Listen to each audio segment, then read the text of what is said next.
Welcome to the latest episode of That JUCO Life. This is Jaquan Bowden here, and I am here with our latest guest. This guy has been a head coach for about 25 years. He's been a head coach of Wabash Valley Community College in Illinois for about 7 years. He has a 94% graduation rate. Region Coach of the Year, Conference Coach of the Year, many years. And our guest today has coached many players who are from the New York City area during his career. I'm here with head coach Mike Carpenter of Wabash Valley College. How you doing, Coach? Doing fine. Appreciate you having me on. Yes, great to have you on. This show is slowly picking up, and great to just have you on and get your perspective on what we talk about here, which is JUCO basketball. So let's just start things off with Mike Carpenter, the player. Where did you play high school? Where did you play in college? And we can transition to how you became a coach. Sure. Grew up in Indiana, which obviously is a big basketball state, much like New York. So right. Basketball is a way of life. My father was a high school, college basketball coach. He played in college, and so I grew up in the gym. I can think back to second, third grade. Getting out of school, going right to the gym, and practices would be going on with the high school kids, and you're just around it all the time. Going on the road with my dad to scout games, and you don't realize it at the time, of course, but you're picking up what it is to be around a team, how to build a team, what works, what doesn't work. You see the heartache when they lose a game, and Dad's all upset and happy when we win, and things like that. So. That was a huge advantage for me early on, is just being around basketball so much. And then carried over when I was playing and played AAU and got to travel and play against really good players that way. And I was a good basketball player as well as baseball, and had opportunities to play in college in both sports, and ended up going to a junior college, Danville, which is in Illinois. And sometimes things end up working out for the best. You don't realize it at the time, but I had a heart arrhythmia in high school, knew about it. Just had to kind of manage how much I exerted myself. In high school, you could coast at times and still be pretty good, and just realize that you can't overdo it. But you get to college, and you've got to take it to a whole nother level, especially at the JUCO level. Right. Because it's dog eat dog. So early on, I overdid it a little bit, and had a pretty good scare there with my health and my heart. So long story short, I had to stop playing. And the head coach at Danville at the time, John Spezia, who's in the NJCAA Hall of Fame, and he knew my dad. And it's one of those deals. As a kid, you don't understand it. You want to keep playing, but the bigger picture is you could die on the court. Right. And he was good enough to keep me on scholarship and move me into kind of a student assistant role at 18 years old. And I knew I wanted to be a coach, but that got me kind of a jump start in my career. So, and by the age of 21, I graduated from there and everything, but the other two assistants had taken other jobs. So I got bumped into the head assistant job at 21. Okay. And we were good. We went to the national tournament, I think 3 years in a row when I was there and as an assistant, and it really helped my career get started. So sometimes bad things happen and good things come of it, and that was a good example of that. So I was an assistant coach there for 6 years, and then moved on to the University of St. Francis under Jeff Reckaway, who was the head coach there, and took them to the national tournament several times. Learned a lot from him. That I went on to Division I level and worked at Western Illinois University under Jim Kerwin. Brad Underwood, who's the head coach at Illinois, was on the staff with me there. And then when the head coach there got let go, we all, kind of went our separate ways. So I went back to Danville and took over for the guy that got me my start, John Spezia, who was retiring. So I started my head coaching career there, and then was fortunate enough to come here to Wabash Valley in 2013. So it's been a long journey, but it's been a lot of fun. Great. So You mentioned that you had a heart arrhythmia. I dealt with that too in high school. I kind of like grew up watching basketball, but I grew interest into playing basketball around 11, 12 years old. So I used to play in the parks and stuff. And I know I didn't want to play organized ball until high school. I think 10th grade, and then the doctor told me that she was refusing to clear me because I had a heart arrhythmia. And so I could definitely relate to that issue. They wasn't going to take any chances. So basically in the city schools, you can't try it until you get cleared. Right. So basically, if you go to the meeting with the coaches and they talk to you, and like, basically the first cut is the kids that didn't get cleared academically or medically. They won't even let you try out if so I could definitely relate to that. So moving right along, so let's talk about some of the players that from the New York City area that you have coached over the years, because this is a New York City based outlet, so a lot of players from the city, schools from the city actually follow us. So for our audience, because I know for sure you've told me in the past, who are some players from the New York City area that you have coached? Yeah, we were fortunate when I first got here. The junior college coaching fraternity is pretty tight. So I knew a guy, Dan Maddock, and Dan was an assistant coach in the conference here at Olney Community College, Olney Central. So Dan was now at St. John's.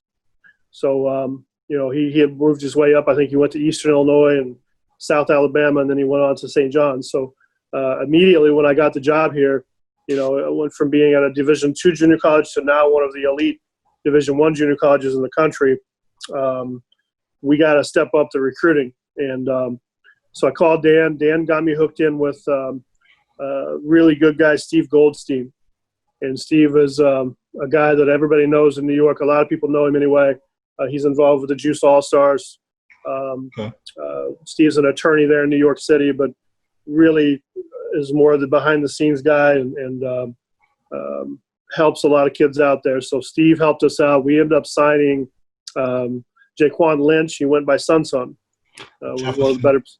Yeah. Yep, Thomas Jefferson. Yep, one of the better players there in Brooklyn, and he came here and was really good for us. Made the all-conference team, all-region team. Ended up signing at Arkansas Pine Bluff. And finished out his career, got his degree. Now he's back in New York helping coach, and I think he's there at Thomas Jefferson right now helping them out. So he was the first one we got. Then we got Siddiqui Johnson, which is a big name in New York. Okay, I remember Siddiqui from St. Ray's, Oak Hill, no. Yes. Yeah, he's a Bronx kid. Went to Wadley High School, I believe. Yeah. Bounced around a little bit. Was at Arizona, then Providence, played at Providence, and then transferred in here. Was with us briefly and ended up signing a pro contract overseas. Okay. We also had Nate Williams, was with us for 1 year. Nate's out of Manhattan, went to Manhattan High School, 6'5" guard. And then we also had Big Brian Wilson, that goes by Giant. He was from Harlem. He went to Satellite High School, I believe. Unfortunately, Brian passed away a couple years ago. Yes. And but he was 6'9" and just an animal inside, big, strong guy. Right. So we've had some good New Yorkers and would like to continue that. There's always good talent in New York. Oh, definitely. And I always get kids DMing me, asking me about schools and stuff like that. Most of them are like seniors who or graduated, and either they didn't get any offers that they had wanted, or they've been under recruited their whole senior year. There's a lot of players that fall in that category. So also rest in peace Brian Wilson. I did remember when he was missing for a while. Then very, very tragic story. Rest in peace, and prayers go out to his family. Just had to mention. Absolutely. Absolutely. Now that this COVID-19 pandemic has really put an end to in-person recruiting, how have you managed to still recruit during this time? It's been a challenge. It's been tough for everybody, not just us, of course. It's everybody across the country. Right. me and my staff have probably lost a lot of weight because we're doing the damn FaceTime tours of campus about every day. That's really the only way we can show these kids what we have to offer. So we're walking around holding the phone up all the time, but it's been challenging. We can't go see kids play. We can't bring them in on visits. We can't do home visits. But you got to make the best of the situation, and you got to be creative. And I think my staff has done a really good job with, the social media presence, with, the graphics and stuff like that they send to them. And we've got to try to do the best that we can to show them what we have without them physically seeing it. So that's been a challenge, as well as identifying who can play and who can't play. One of the best things that we do, and I feel like most junior colleges do, if you've got a kid that you get on late and you're maybe not sure if they could help you or not, is while the kids are still here in the spring semester, you bring them in and let them play in your open gym. And you can find out real quickly. We find out as well as the kids do a lot of times whether they can play here or not. Right. And, it takes a very special young man to go to the junior college level and make it, because it's dog eat dog, and they're tough kids, and they all have a chip on their shoulder because they're trying to get to that next level. And I think there's a misconception out there that kids and sometimes coaches and definitely parents a lot of times, my little Johnny didn't get the offer that he wants, so he's just going to go junior college. And you don't just go junior college. Right. You get recruited, and there's some really good players at this level and good coaches. So some of them might go to the little bit lesser community colleges, and that's fine. That's great. But at our level and pretty much everybody in our conference, in our region, you're going to get recruited, and we're going to find the best talent that's going to fit our teams. It sounds good. Definitely, you definitely take recruiting very seriously. You definitely recruit well. And just want to move on to more of the academic advantages of going to JUCO. You have a 94% graduation rate during your career as a head coach. So for our audience, kind of explain the academic advantages of going to a JUCO as opposed to kind of settling for a four-year school. Because many people don't have that. Many kids coming out of high school may not have like a career path of what they want to do. And then, junior colleges really help kids, especially players, find their career path. So just so it kind of inspires them to what four-year school they want to go to. So kind of explain that to us. Well, we stress it when we recruit and tell them if you're not serious about going to school, then don't come here. Right. And we make them go to class. They have to sit up in the front. We do grade checks. We do study tables. We do all these things to help them, but ultimately they've got to want to do it. Right. That's the first thing. But if you take what's going on now with the COVID situation, if a kid was planning to go to St. John's there in New York, but they're going to take mostly online classes, and they're going to charge the same amount that they would if they're in person, they're going to pay a significant amount of money, $20,000, $30,000 for that semester. Right. Whereas they could go to the community college and pay a fraction of that and save their family $15,000, $10,000 and take the same classes. And I think that's a misconception. Junior college, community college, JUCO, we're taking the same classes that you would take at any big university. Here, you're paying less if you're not on a scholarship. Obviously, our scholarship guys don't pay anything, but you're taking the same class. But the big advantage is, at a big school, you're in a room with 300 people, and you're basically a number. Right. Here, you're gonna be in a room of 20 people, 15 people, and the teacher's gonna know you by name. They're gonna know who you are. They're gonna know if you miss class. They're gonna know if you're struggling, your grade's slipping a little bit. There's one-on-one learning instruction. That's always huge. So we use that as an advantage, and plus the fact that we're in a really small town. Right. Now, Mount Carmel, Illinois is about 8,000 people. So we tell every kid that we recruit, if you're looking for the big city, if you're looking for the nightlife, don't come here because you're not going to find it. Right. But if you want a place where there's no distractions, you can focus on school, you can focus on basketball, get in the gym when you want to, get in the weight room, it's perfect. And I think that's why we've had the success with the New York guys is they like it. I remember sometime when he was first here, said, Coach, I've never seen this much green in my whole life. Right. Because we got grass everywhere and he was used to the concrete, Right.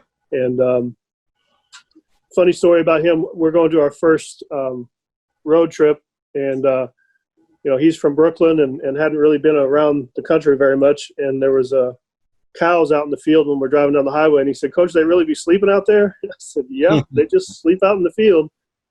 And one of the kids told him that the brown cow, that's where you get the chocolate milk, and the white cow is where you get the white milk. And he totally believed it. So I had to tell them to quit making fun of him. But it's a different world, different environment, but it's a good place academically, Wabash Valley is. But junior college is a huge advantage, especially, like I said, right now with the COVID situation. Kids, if I was a parent, I'd be telling my kid to go sign up online classes at a junior college and save a lot of money for the family. Right. And we've got a really good online program here. In fact, our summer enrollment's up about 30%. Nice. So any New Yorkers that want to take classes here at Wabash Valley, hit me up. We'd love to get you signed up because it will help you. Oh, definitely. And I can attest to that because I'm currently taking online courses myself at Grand Canyon for my master's degree program. So, I can tell you that it is manageable. As long as you stay on top of it and be active every day, it can definitely be manageable. It could be much success. So I could definitely agree with that. So moving right along, let's discuss during your career. I know you've come across so many players on your opposing teams that may have, you had to really study and really prepare for. So you can give me about one or two players. I asked all my guests this question: one or two players that were the toughest to coach against. Well, we had one last year, Jay Scrub. Okay. Yeah, he wasn't very much fun to prepare for. Right. You're talking about a 6'7" guard, right. left-handed that can shoot it. Obviously he committed to Louisville and entered the draft. But our conference, the GRAC, is one of the better conferences in the country. So every night you've got a kid or two like that on the opposite team. When we've got teams like Southwestern Illinois, Lincoln Trail, Almy, all those teams are good. And then Vincent's, who's in our region, won the national championship last year. They've always got good players. Right. I would say in our league that it's also really tough because we've got good coaches. And Todd Franklin at Vincent's is in the Hall of Fame. We've got a guy like Brian Hancock at Kaskaskia that was a 5 seed a year ago and went through and won the tournament and won a couple games out of Hutch. So you've got John Sparks down at Shawnee who does a really good job. Jay Harrington at Swick is in the Hall of Fame. You've got a lot of coaches that you've got to be on your P's and Q's or they're going to outcoach you and win the game. So, but yeah, there's a ton of players. You can go down the list of guys. Our league sends out 30 or more Division I players every year. So I remember Pun Tisdale at Vincent's a couple of years ago. Went to Tennessee. There's been a ton. We had Austin Trice that went to Kansas State a couple of years ago. So, but when you talk about scouting, it's really impossible, in my opinion. I think it's something we do too much as coaches. If you've got a really good defensive player and you put him on their best offensive player, you might limit that guy to 7 or 8 points below his average. Right. Or, you can put your second best player on him and let that kid get what he gets, but shut their second guy down. Right. And I found that you can make a lot more ground up that way. It's really hard to stop an elite offensive talent. At this level, it's really hard to shut them down and stop them. Right. You just got to do the best you can to try to limit their good looks. Right. And that's definitely the truth. I think that the JUCO level, you'll see some guys that are who are very offensively talented. I had a recent interview with a guy he played against who's he's a coach now, but he coached at JUCO and he played in JUCO as well. And he went up against guys like Quintel Woods and Tony Allen, who are both NBA players.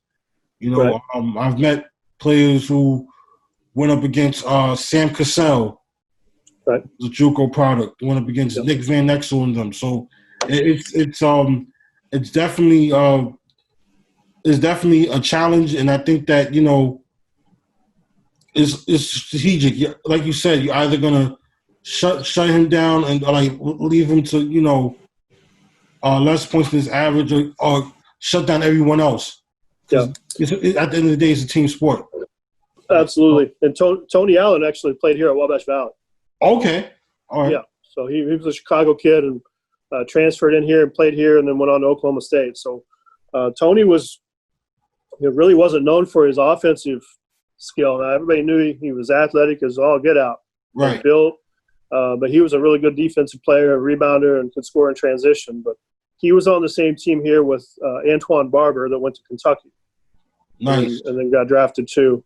They also had a big kid, Hiram Fuller, that went to Fresno State that got drafted as well by Washington. So there was a stretch. That's when Wabash Valley won the national championship in 2001. And then the year after is when Tony came. So a lot of tradition here.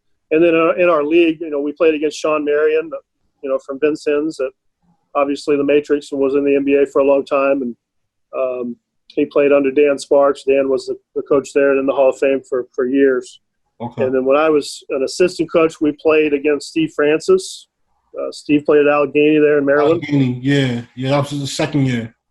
Yep, absolutely. So there's a ton of NBA talent that comes through junior college as well as Division I players. And I think junior college is kind of seeing a resurgence right now with schools. There's so many transfers going on. Right. And those kids are sitting out. So now the schools understand they have to go get guys that can come in and play right now. Right. So that's helped us tremendously. Right. And I'm glad you said that, because I think that what happens, going back to, like, you know, some of these players who hold out on scholarship offers, I think they need to kind of like realize that when the head coaches at Division I schools are looking for players, the transfer portal is jumping.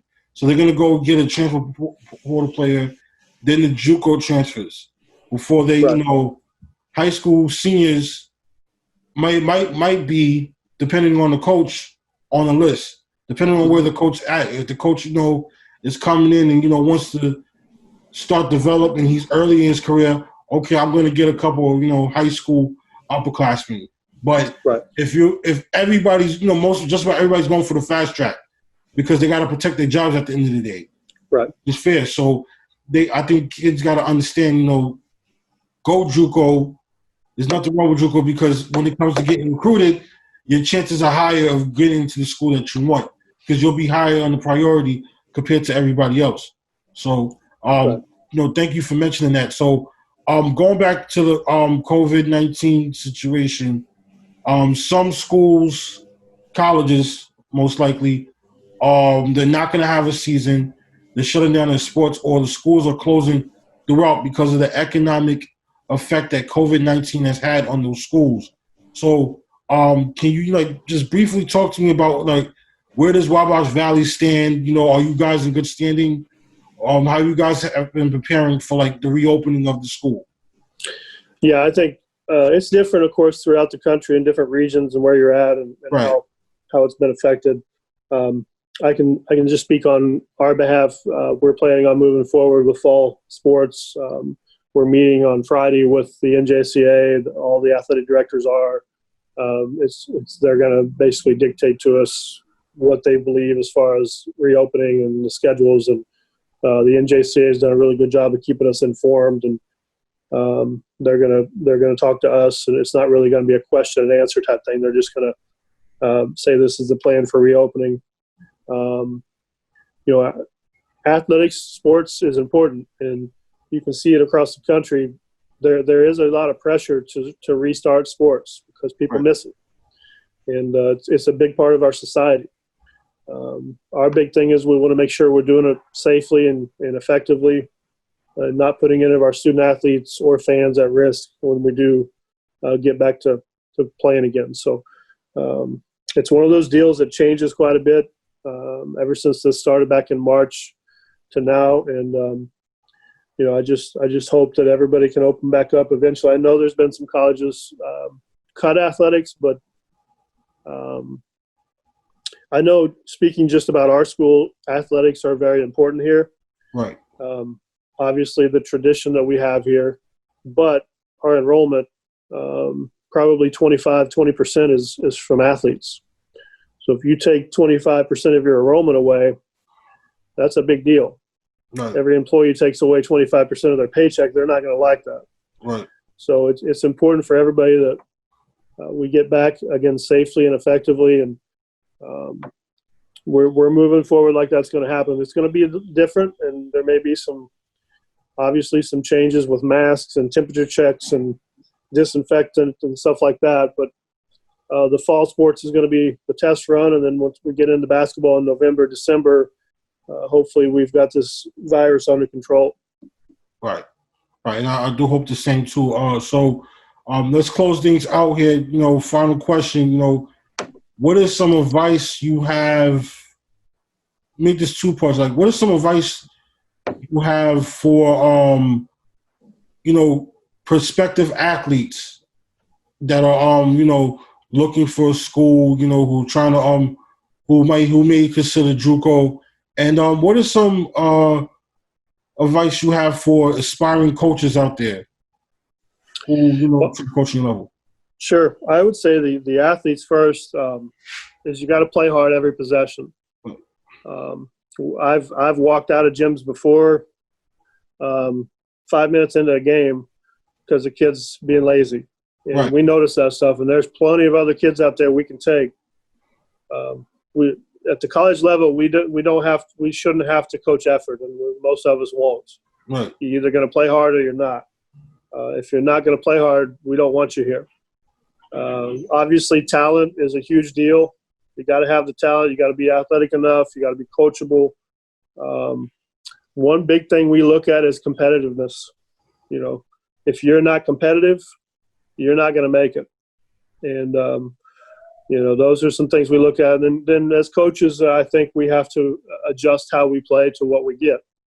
And there's two different philosophies. There's some coaches believe, we're going to play this way and we're going to change our players and they're going to play my style. And I don't like to do that. We get what we get, then we adjust how we're going to play according to what we have. So we've been successful doing that. And we've averaged over 20 wins a season throughout my career. And we're, I think, around 84, 85 points a game.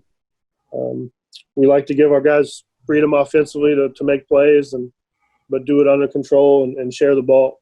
So as far as coaching goes, it's similar to athletes in that it's a competitive market.